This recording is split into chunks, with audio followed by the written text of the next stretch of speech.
Harka fuunee akkam jirtu hordoftoota wiirtuu miidiyaa oduu sa'aatii kanaan isinitti himaa oduu waliin ani Yoonaas Mangashaati.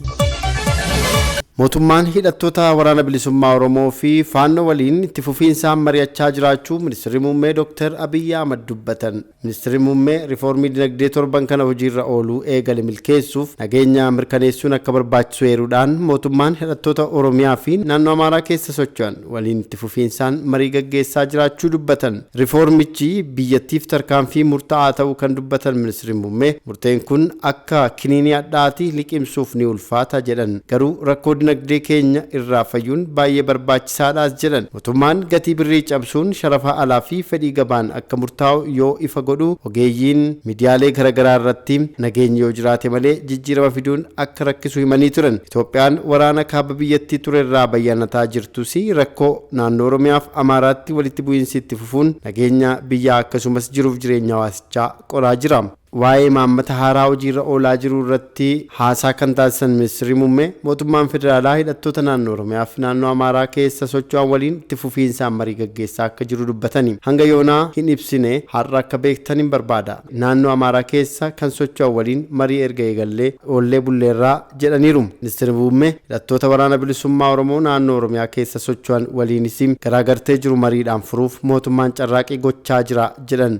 Haaluma wal fakkaatuun humnoonni hidhatan kunneen tokko miti gareewwan muraasa waliin marii itti fufiinsaa gochaa jira. Mariin hidhattoota waraana bilisummaa Oromoo akkasumas faannoo waliin taasifamu akka hija hin godhanne waan sababa jedhanis ibsanii jiru. Gareewwan baay'een maqaa tokko waamaman jiraachuu isaanii himan. Humnoonni naannoo Amaaraa keessa socho'an garaagara ta'uu isaanii fi tokko ta'uu dhabuun isaanii yaalii mariif danqaa akka uume Ministeerri Muummee Dr. Abiy Ahmad dubbatanii jiru. Humnichi tokko waan hin taaneef isa kana waliin yoo haasofnu isa kaan waliin walii hin gallu mariin akka mijatu akka tokko ta'an yaaliin olaanaan taasifamaa tures jedhan. Ta'us marii gochaa jirra. Humnoonni naannoo Amaaraa keessa socho'anii fi walii faallaa jiran keessaa gareewwan marii eegalan jirus jedhan. Garee tokkicha waliin walii galuun jijjiirama fiduu dhabuu danda'a erga jedhaniin booda mootummaan federaalaa carraaqqii marii hidhattoota waraana bilisummaa Oromoo waliin taasisuu akka itti fufu himanii jiru. Dabalataan naannoo Tigraayitti walitti bu'iinsi irra deebiin akka hin eegalle mariin itti fufee gaggeeffamaa akka ture dubbatan.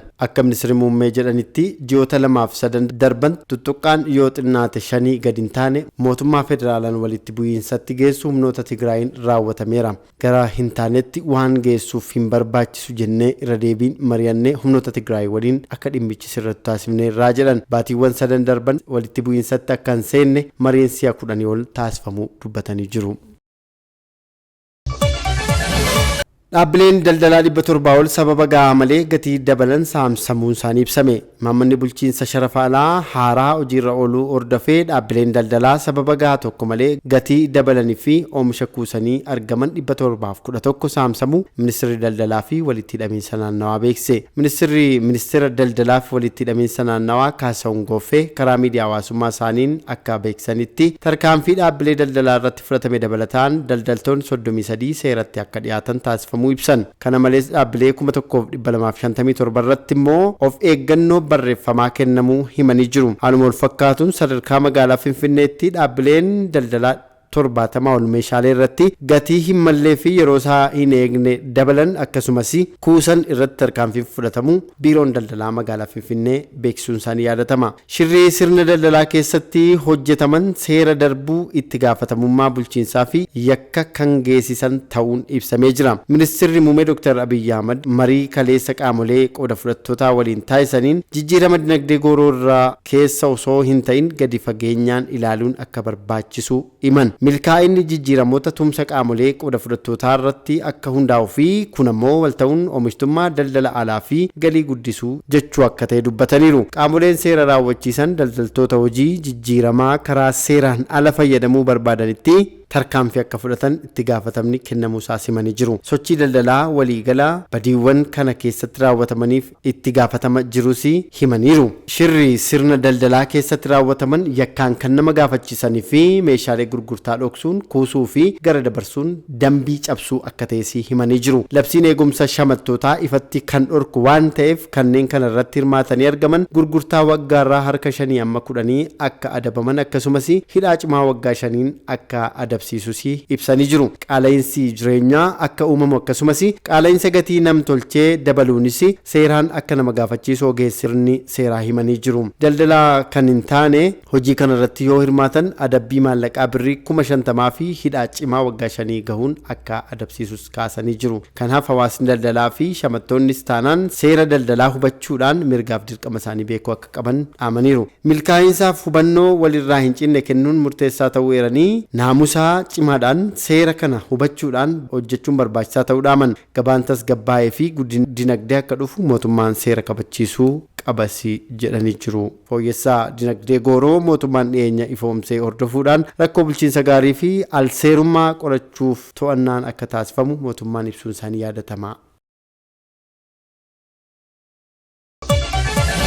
Kan hordofaa jirtan oduu gaggabaaboo wiirtuu miidiyaa irraa simbira gahaa jirudha. Ajjechaa Haniyaa hordofee Iraan Israa'el irratti tarkaanfii cimaa akka fudhattu dhaadattee jirti. Hoogganaan siyaasaa Hamaas Ismaa'eel Haniyaa roobii darbe haleellaa mana jireenyaa isaanii Iraan keessatti argamutti raawwatameen ajjeefama hordofee Iraan Israa'el irratti dhaadachaa jirti. Ajjechaa Haniyee booda gareen Hamaas ibsa baaseen Israa'elitti quba qabee jira. Israa'el magaalaa guddoo Iraan Teheraan keessatti haleellaa raawwachuudhaan ajajaa olaanaa Hezbollah ajjeesuu beeksiftee turte. Iraanis ajjechaa hooggantoota Hamaasiif Hezbollah hordofee warreen haleellaa raawwatan akka gaabban ni goonaa jechuun dhaadatte. Ajjechaa hooggansa siyaasaa Hamaas ilaalchisee gama Israa'elaa waan jedhame jiraachuu baatus qaamoleen baay'ee Israa'el kanaan dura hooggantoota Hamaas ajjeesuuf dhaadachaa turuu yaadachiisuudhaan quba isaanii gara Israa'elitti qabaa jiru. Barreessaa olaanaan dhaabbata mootummoota gamtoomanii Antooniyoo Guuteres dabalatee mootummoonni addunyaa garaagaraa haala naannawaa bahaa giddu galeessaa ta'aa jiruun yaadda'uu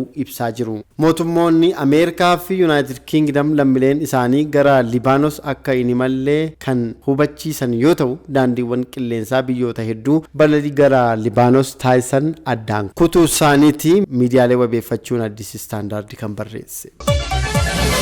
Olompikii Paaris 33ffaa dorgommii dhiiraan har'a galgala meetira 10,000 adeemsifamu Itoophiyaanonni hawwiin eegaa jiru. Atileetonni Itoophiyaa fiigicha irratti hirmaatan taphoota Olompikii 32ffaa irratti fageenya wal fakkaatuun biyya isaanii bakka bu'anii dorgomuu isaanii hirmaannaa baranaatiin wal fakkeenya addaa uumeera. Olompikiin Paaris har'a guyyaa 8ffaa qabateera. Fiigichi xumuraa dhiiraan har'a galgala sa'aatii 4:20tti istaadiyeemii Staade Faraan daawwattoota 80,000 qabutti ni taasifama. Salamoon Baragaa yoomiif qajeelchaa Barriiwaa Ragaawii Itoophiyaa bakka bu'uun dorgomu. Atileetonni sadan akka lakkoofsa Awurooppaatti bara 2020 Olompikii 32ffaa irratti meetira 10,000 dhiiraan fiigicha xumuraaf dorgomanii ture. Baranas fageenya wal fakkaatuun hirmaachuu isaanii wal fakkeessee jira. Bakka kana daqiiqaa 26 fi sekondii 11 maayikiroo sekondii 00 abbaa riikardii kan ta'e lammiin Yuugaandaa Jooshuwaa Cheepteegee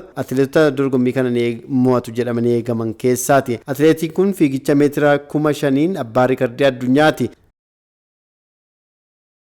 Hordoftoota keenya waan hordoftaniif galanni keenya guddaadha. Oduu wiirtuu miidiyaa ture kan isin dhaggeeffattan ani Yoonaas Mangashaan ture. Qophiilee bashannansiisoo fi odeeffannoowwan biroof fuulawwan wiirtuu miidiyaa akka hordoftan kabajaan isin gaafanna. Nagaan ta'a.